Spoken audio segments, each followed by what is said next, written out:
The Guerin Report, brought to you by Diatonic, standing at Yearling.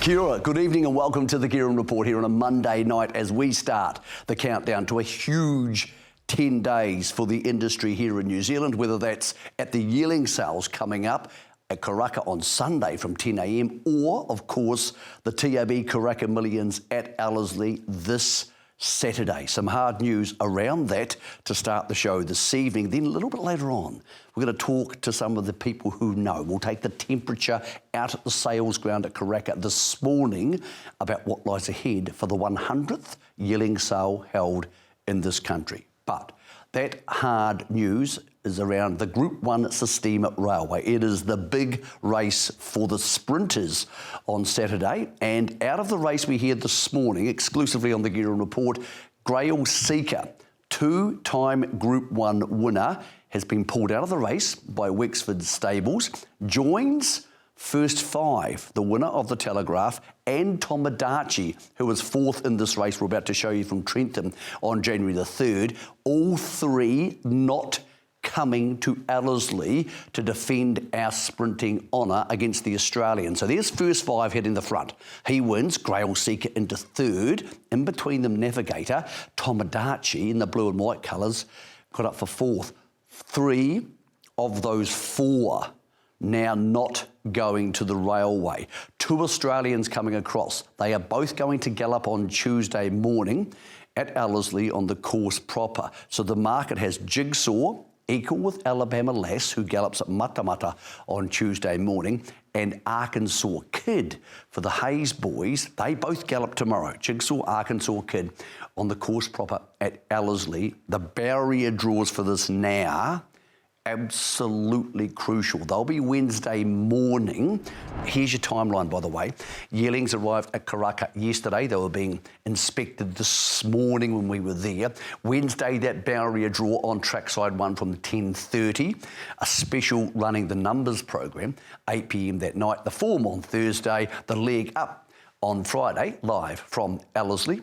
Then, of course, the massive race meeting itself. It's sort of a twilightish affair, 3:30ish type start on Saturday, rolling in to the sales, of course, Sunday and Monday for Book 1, Book 2 on Tuesday, a rest day on Wednesday, and the Karaka Summer Sale on Thursday. Let's go through some of these markets because there's been lots of moving parts. 2-year-olds, all the big names are still here, but incredibly disparate form lines. Kinniard, last start winner, of course, at Ellerslie. Torture has only raced in Victoria.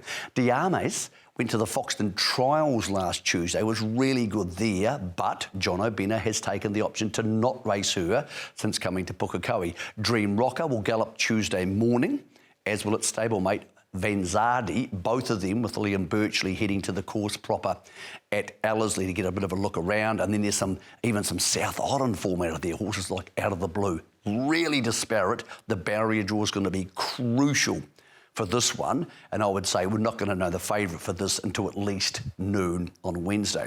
3-year-olds totally different. We know the favourite is going to be well written, incredibly hard to see how she can be replaced.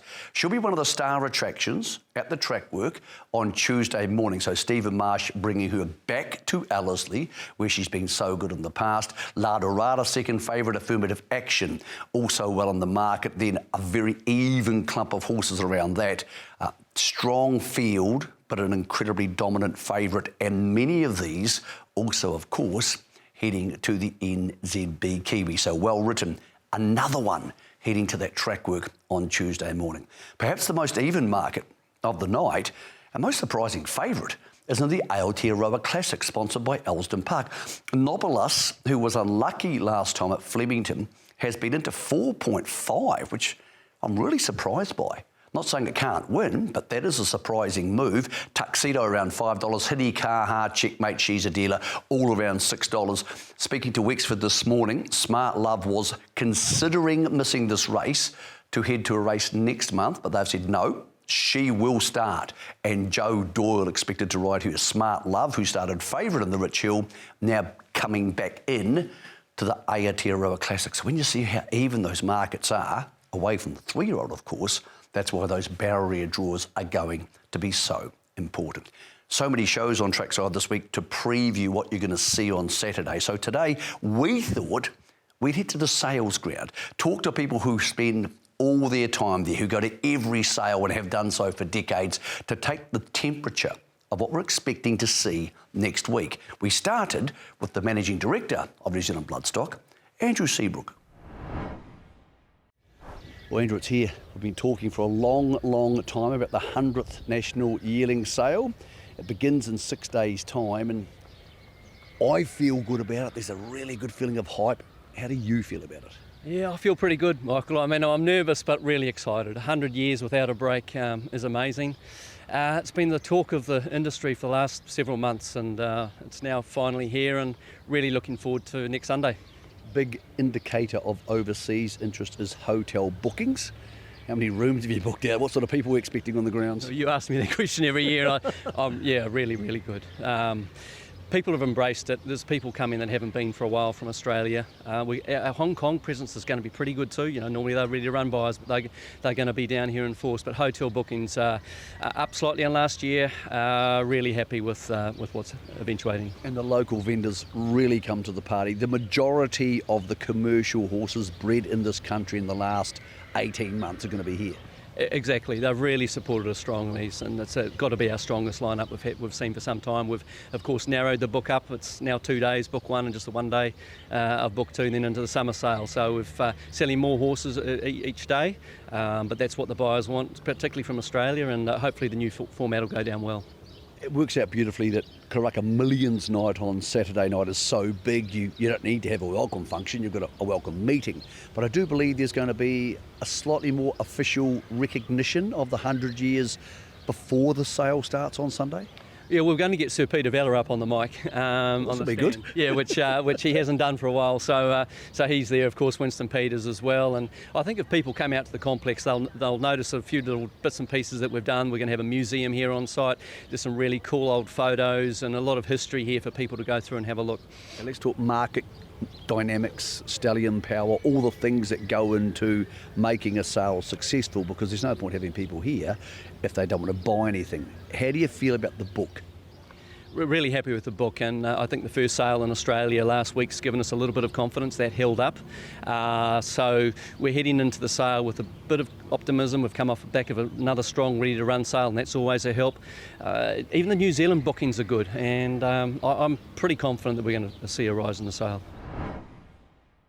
And obviously excited Andrew Seabrook, him and his team have done a huge job to put this together. But you still need horses. And one of the biggest vendors in the game is Waikato Stud. We spoke to Mark Chittick about what he is expecting starting Sunday morning. Well, it's supposed to be your favourite week of the year. Is it at this stage of the week exciting, or is it just starting to become hard work organising what appears to be a lot of people behind you, Mark? Yeah, no, it's a very good question, and probably one I'll answer when we're finished, Michael. But I suppose over the years, having a big or the biggest draft on the grounds, we've really fine-tuned our systems.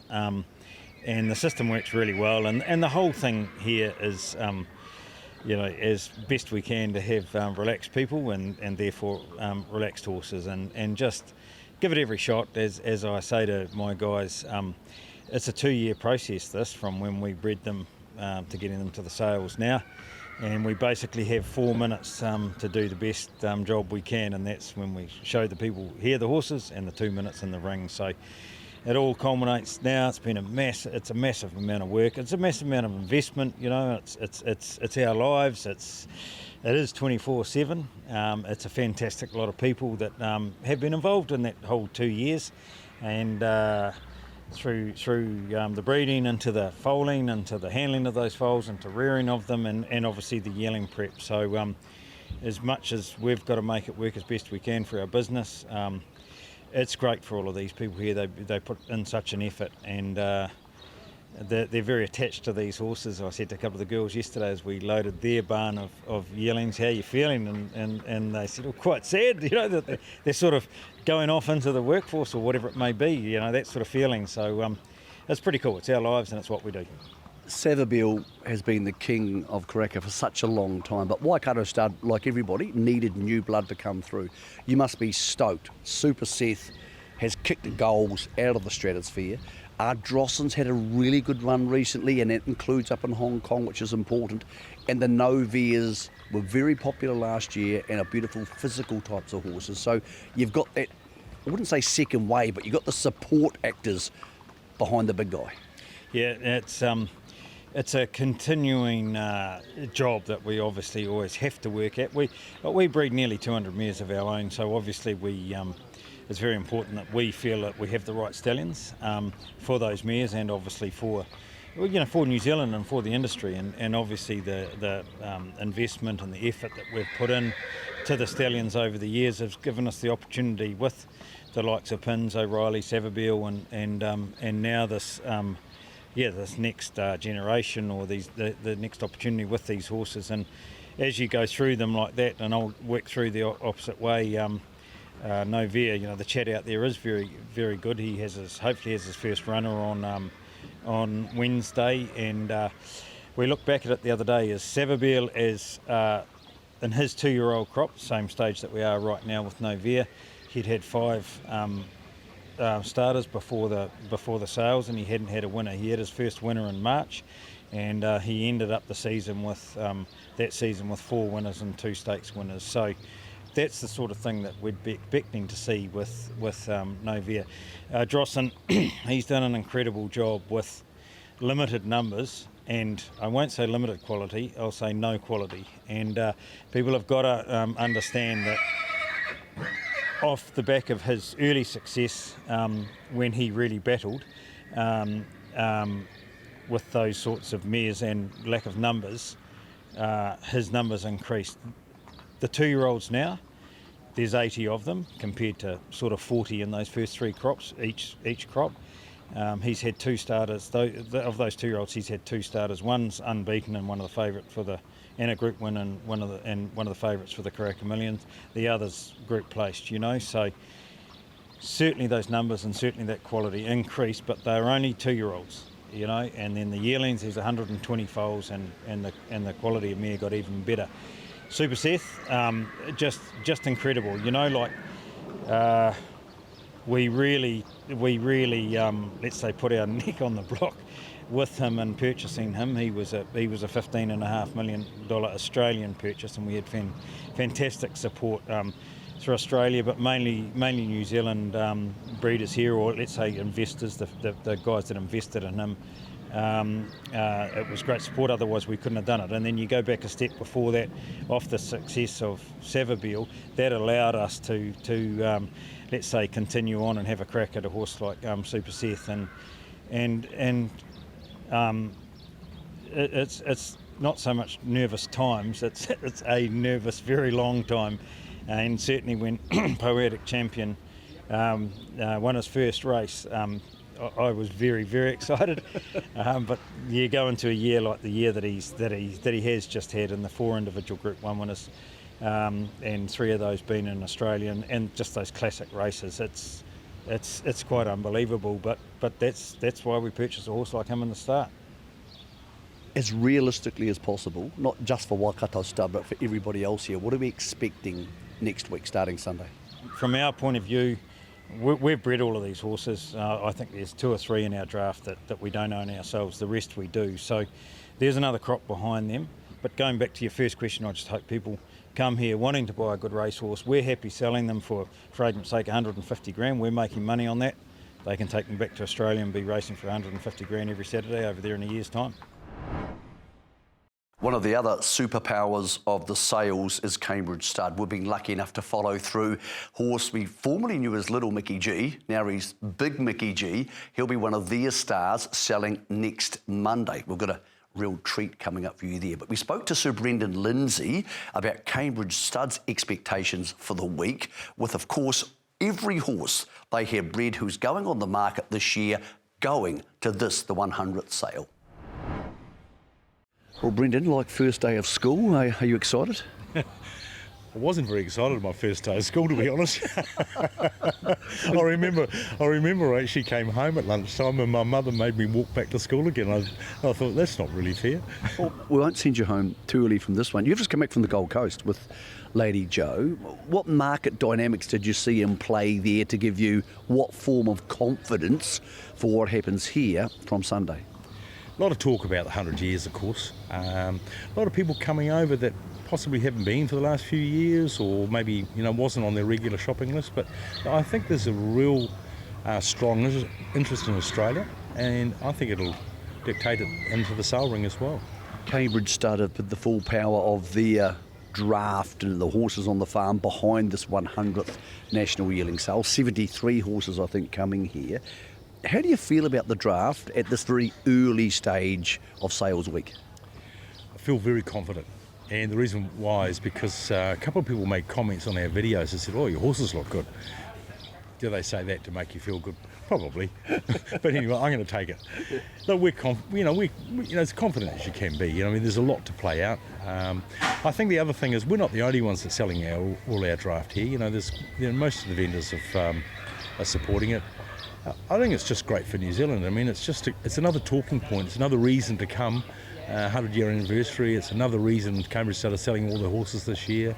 I think it's just it's just a positive that our industry needs. A little boost in the last couple of weeks. El Manzor, 2-year-old winner on debut at Ella's. A bit more importantly, of course, first 5 winning the Telegraph. Nice to get those close to sales boosts for a horse like him. Hello, Zane's obviously producing horses. And you had a bit of a setback with Sort of State having the favourite scratched out of the Magic Millions on Saturday, but overall, no one's missing the Sort of States. No one's missing them, and they're talking about them because they don't miss any results in Australia, just like we don't over here when we're looking at their results. But the fact the horse didn't make the Magic Millions, it's a shame. But he was a $1.90 favourite. It tells you that he was, Does it have an effect on the sale? No, it won't make any difference, I don't think. It would have been nice for him to win. But in other ways, if you look at another side of it, it's actually, if he had gone there and got beat, it would have been worse. Yep. So, Lady Joe and you were kind enough 15 months ago to let us follow through our horse who's now become Little Mickey G and has now become Lot 513, who sells next Monday. The half to Charwolf by Sort of State, so much has gone right.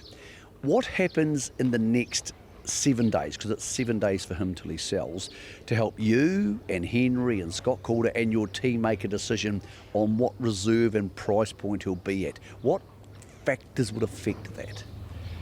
Look, we'll know how many views he's had. We'll know who's come back for the second views. We'll know who's vetted him. And by then we'll have a pretty good idea, because we also know that, Joe Bloggs from down the road's not going to buy him.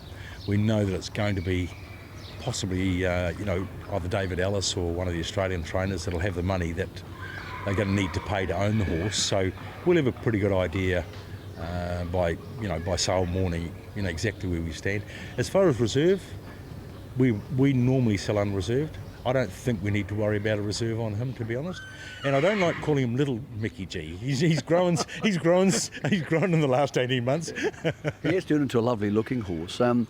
The Sort of State's obviously tremendously exciting because, yes, there's a lot of beautiful horses here on the grounds, but we don't have a lot of 2-year-old speed stallions in New Zealand. Snitzel's passed away. He could be stepping into some very big shoes very quickly.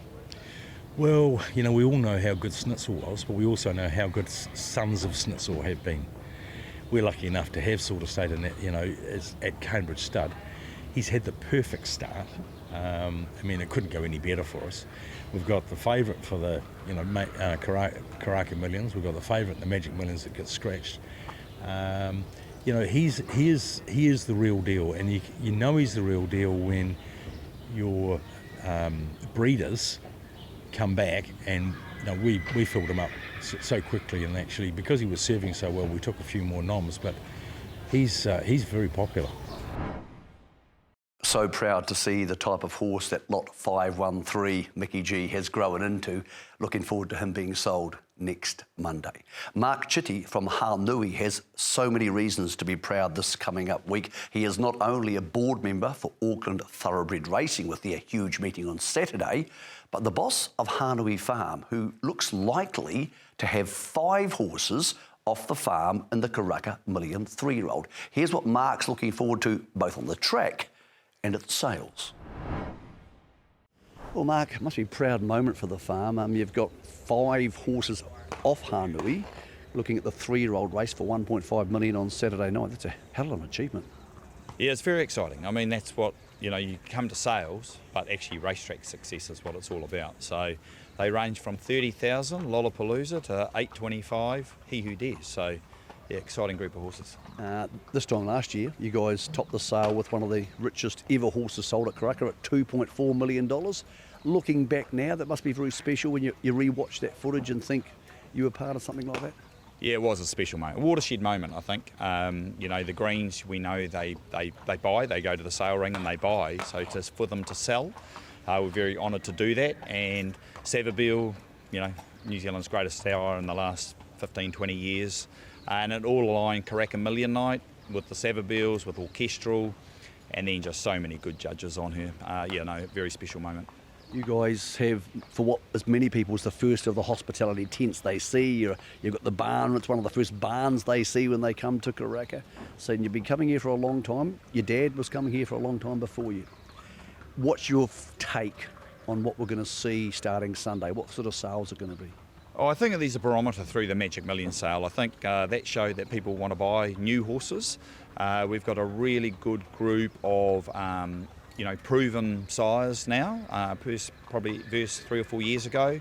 The horses are winning worldwide, or Southern Hemisphere wide, New Zealand, Australia, Hong Kong. The top will be strong. It's just where the middle will be. But I think we always provide for value, and I think that's what we'll see. And I think there's a number of people come here. Given 100 years, there's a lot of people coming for this event. You're also on the board at Auckland Thoroughbred Racing, and we have a belter of a meeting coming up on Saturday night, isn't it? Such a cool way to launch into the weekend. And we've got heaps of Aussies here, good horses racing and a good races. It's a great way to launch things. On a good track too, mate. And that's one of the things, we've had rain the last 2 Karaka Million nights. But New Zealand players need to take a lot of credit for the development of the Karaka Millions and the series racing that's had. It adds to the Yearling Sales environment, and it's a showcase to our Australians and Hong Kong people that come, Chinese as well. It's a massive night, and looking forward to it. I'm going to try this, but I know you're not going to give me the answer I want. What's the one horse from Hanui's draft you're looking forward to taking through the ring this week? Oh, I'm putting through 39 and probably 1007 because it's the last one. No, look, we've got a really even draft of horses. I don't have a showstopper, but I've got some really nice horses out of some young mares by proven stallions. It's been a formula that sees 5 horses in the Karaka Million 3-year-old race. Hopefully we can do it again.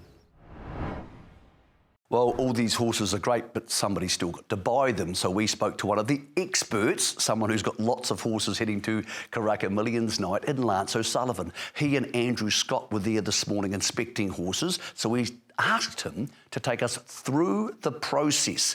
Here's Lance on what trainers like him and Andrew and many others are looking for. So what we're going to do is talk to Lance O'Sullivan, of course, from Wexford about what they look for on a horse. Here's a beautiful lot, 202 from Hanui. So Lance, what's the process here? So is this a case that you and Andrew look at the book, look at the pages, and then decide which horses you want to look at on the grounds? Or is it more you're looking at these horses and this is more part of the decision process? Well, Mick, I think probably the last thing we look at is the book. First we look at the individual. So you do that on the farms in advance? Correct. Look, I go through the book before and I take a few notes of horses that we, may be of interest. We know the family or whatever, but the main thing is we're looking at the horse as an athlete. And I suppose the easiest way to explain it is if you looked at an All Black rugby team, we're not trying to buy the prop forward. He's going to be heavy, he's going to be a bit slow, a bit bumble-footed. So we're trying to look for the first 5'8", the winger. speed, good joints, bit of scope, good head. Good head's very important. So this is a good look. Anybody could see this is a good-looking horse, well balanced, nice colour. So are you looking at, for example, for you, the head, the athleticism? Some people like a nice big behind the saddle. What do you look for? Look. I think the first thing you look for, Mick, is can the horse walk? And what we've found in the past, unless the horse can walk, it's pretty unlikely it can gallop. So you like to see a good fluent walk. Look, a pretty big horse. He's possibly going to take a bit of time. You look to see the joints will tell you, how early you can go with them. Good tight joints, small knees. The head, very important. If you look at a lot of good horses, you have over the years, you'll never see one that's got a poor head. He's got a good head, that horse. So. Okay, so say you and Andrew like this horse, you like the page, and you like the look of him. Yes. What are the next steps? Okay, well, the next step, Andrew and I will give our numbers to the vet, and unfortunately, you'll probably wipe out probably 40% of what we're looking at. To explain that to the Guerin report viewers, so that's either the endoscopic examination comes back at worst, and I think around 2.2 would often be a no for people, or then of course their joints where they might have a range of different things in their hocks or their knees predominantly is the main two areas of concern. Is that more or less how that works? Yeah, exactly. The X-rays, we use the same vets, and they can be forgiving. Certain things will say, well, in time, that what we're seeing now won't be a problem. So we're pretty forgiving. To buy the perfect horse that's fast is almost impossible. So you've got to be forgiven in certain areas. Of course, the scope is very important, and you look at a 2 and a bit, you're more forgiven if they're a filly, because they've probably got a better chance of not going in the wind. We've purchased fillies in the past, they've been a 3, and they've raced all the way through and successfully. They've never had a problem, but that's the vet's job, and we take advice. Say you start with a list, so let's make up a number, 50, and then after vetting it comes down to 30. How do you and Scotty find price point, or is that something you discuss with the owners? Well, that's something Andrew and I, we don't have owners before we bid. So price point, Andrew and I in the ring, and sort of once it gets to a certain figure, we look at each other, and usually Andrew will say keep going or whatever, but we have a certain figure. Well, when we buy here in New Zealand, we don't have owners. Very rarely will we have an owner come to us with a budget. So we've got to be prepared. If we can't sell the horse, we've got to be prepared to own it. So we're pretty fickle with what we buy.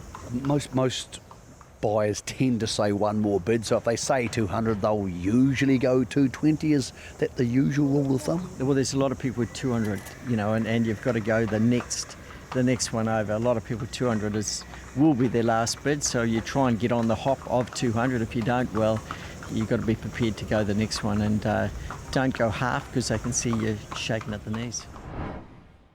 Just a taste there of the process trainers go through before they look to bid on a horse. Everybody has slightly different things they look for, but we thank Lance for his time. Such huge coverage coming up right across trackside, and of course with nzb.co.nz next week from the sales. We'll be there on Monday to see our little horse go through and bring you our show live from the complex. We do thank Yearling for being the sponsors of our show heading into 2026. Their queen has been retired. The news coming out yesterday that Via Sistina, 12-time Group 1 winner, is retired from the track and heading back home to the north to visit Dabawi. Here is, I think you agree, her most memorable victory. We'll see you from Karaka next Monday at 8 p.m. on Trackside and trackside.co.nz.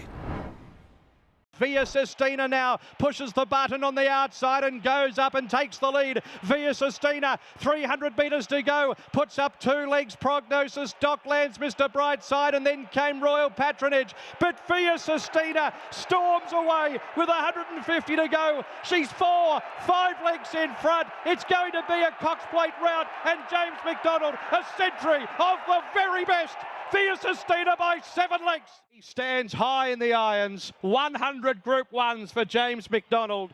And Via Sistina could not have been any more impressive. 2:01.07 the race time. It's going to be a track record here in the Cox Plate.